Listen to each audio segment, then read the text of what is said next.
Well, hello there. Welcome to the most busting YouTube channel for producers, Splitmind. I'm Adiba, and today I will teach you how to make very sexy, dark R&B samples for someone like, I don't know, Black, I guess. So let's not waste any time. This is how the sample sounds.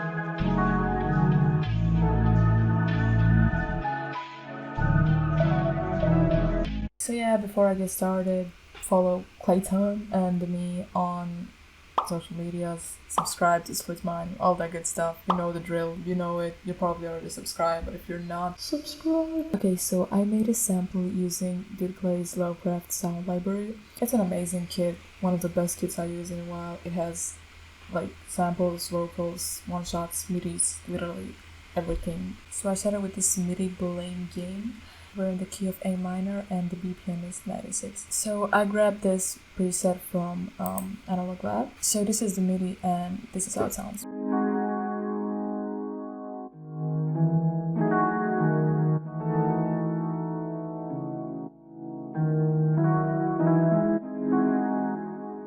Now I can't really break down this the way he did it because it's his MIDI, but I can show you like what I think are the few key elements in this MIDI and this chord progression. So we can see here that Clay actually went out of scale for this one chord, so actually it would sound like this.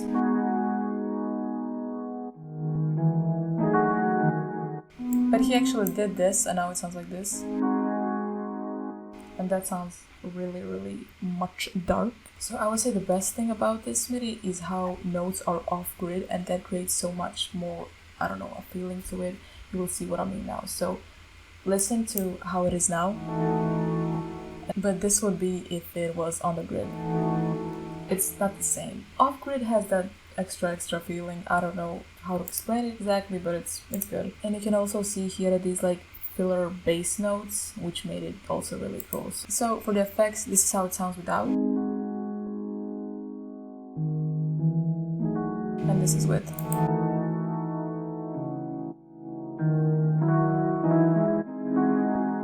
So let me explain what I did here. So I firstly added EQ to boost some of the highs and cut the lows. I added another EQ to also clean it up, and I added a shaper box. I will explain everything now. Now, one really important thing about making samples is movement. You gotta have movement, and I will show you a little bit of the movement I added here. Is I use this volume like sidechain, I guess. Is it called sidechain? Yeah. So it like, listen.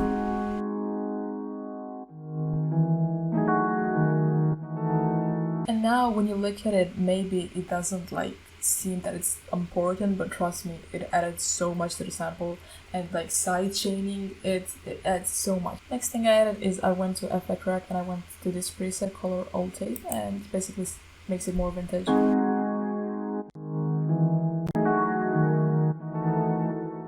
Just like a slight vintage touch. Next sound I added is I went to Analog Lab 5 again and I went to this Graveyard preset. I think this is from I'm new at Analog Lab, so I don't know how to, like, why doesn't it say exactly what bank it is? Why doesn't it open the exact bank? I don't know, but it is from Haze's. Not sure which one. I think it's Devil in a Synth or something like that. It's called something like that. So the MIDI is exactly copied, just there are like more bass notes.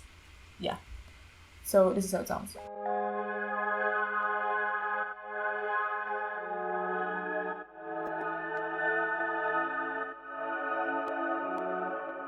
And what this sound added is more like texture and a lot more movement, and you will see in the effects now. So this is how it sounds without the effects. And this is with the effects. So again, you can see how it's like The first thing I did is I went to EQ and another EQ, and I went to shaper box, and now you will see the real movement and bounce here. So we also started with the same sidechain as the first melody, but we also added with and this like this in rhythm to this thing, and with it. Here's the sauce. Creating movement with like side chaining. Shaperbox is an amazing plugin for movement. You can do so much, and you also have like filters and panning. You can do so much. In this one I didn't do too much, but trust me, you can do a lot of things with this plugin. It's a really very good plugin. The next thing I did is I added this limited preset from Effect Track. Honestly, I don't know what it is. I guess it's a reverb or something. Trust me, you don't need to know everything. There are so much plugins. I'm sure you have plugins that have like presets in it. So just open any plugin that has presets and just like browse to presets while listening to a melody, even though if you don't know what the hell their preset means. Now, this is a reverb or record or something, but it sounds like this.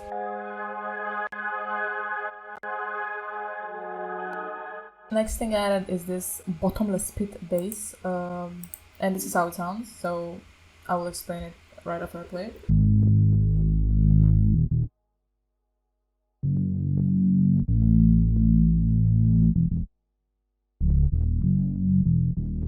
So you can see these are all following the root notes, but you also have like these little dun and create so much bounce. So when making basses, just like follow the root notes. That's the most important part, obviously, to stay in key, obviously. And then also add like these little accent and runner notes. For example, this right here. So we are still in the scale, but this is not the exact root note. We're still just like in the scale, but it's like creates more bounce. It fills it out. It just sounds good. It has a good feeling to it. It's good. For the effects on the bass, I didn't do anything. I just boosted a little of the lows and cut the highs. So without it, it doesn't make a big difference, but yeah. Next thing I added is this piano. You can obviously use any piano you have. You can even use FL keys, I guess. I don't know. No! I guess.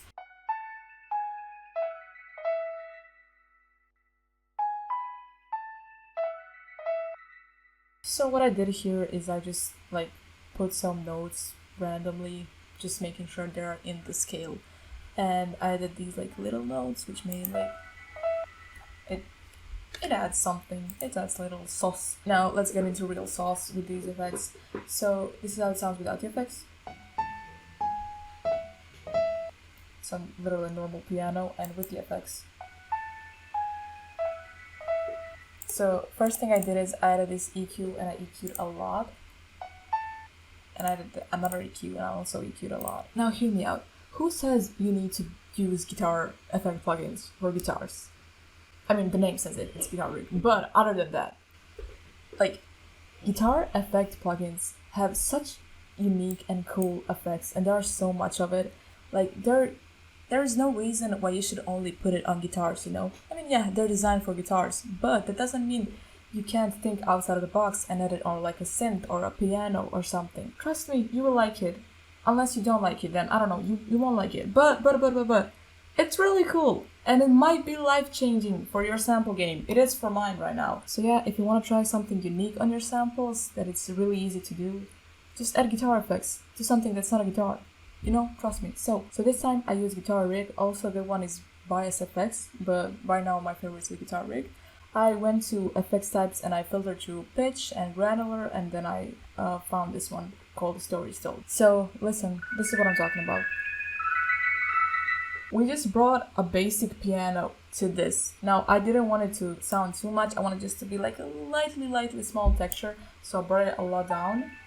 And now, you know, it's just like tickles your ears a bit. Very nice. Very bussin'. So next thing I added is this Dude Clay's perk from his also Lovecraft sample library. No, sorry, sound library.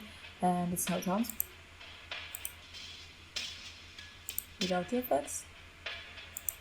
Adding percussion to your samples really takes it to the next level because you're making it feel like it's a real song, and like when sampled you can hear like a little drums in the background, but it's not gonna mess too much with the real drums that are gonna be added later on. So it's just like a light feel. Next thing also from DARK is this texture. It's called Lies. And just like a little EQ. With adding textures like this, it's also like you can't really hear it, but you can feel it. Textures are really important in my opinion, especially when making like R&B samples. Sounds good, I don't know. Now let's get into the vocals finally.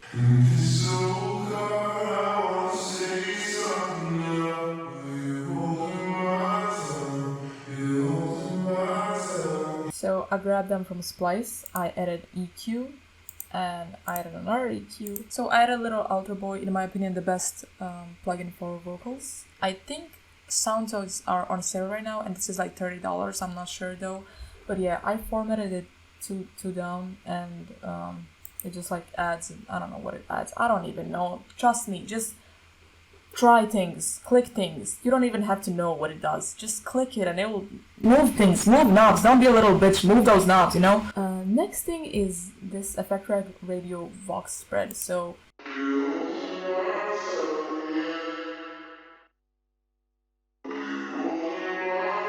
basically those vocals kind of sound like someone is like singing in the bathroom through the phone. That sounds cool. In my opinion, it sounds really good. Arranged it in a way where you can like hear it in the song, and then I like cut the stems out, so the producer who uses this can like arrange it how he wants to and mix even different stems if he wants to, or she. So yeah, after we're finished everything, I just added Effect Track Color Alt Tape to the master, not to the master, sorry, to the exported sample, and this is what it basically did. So if you add it all the way up, you will see how more vintage it sounds. But I wanted to keep it low, just so you can like hear it a little bit, not so much. So yeah, that's the finished samples. Shout out to DARK or Clayton. I can't believe his name is Clayton. That's such a white name. That's everything. I hope you learned something. Thank you very much for watching. If you want to support me and Splitmind, check out dramify.com, link will be in the description. That way you can get sounds I made and sounds I use, and from everyone else in the team. That's it. If you have any questions or tutorials you want to see, comment them. Appreciate everyone for watching again, and see you in the next one.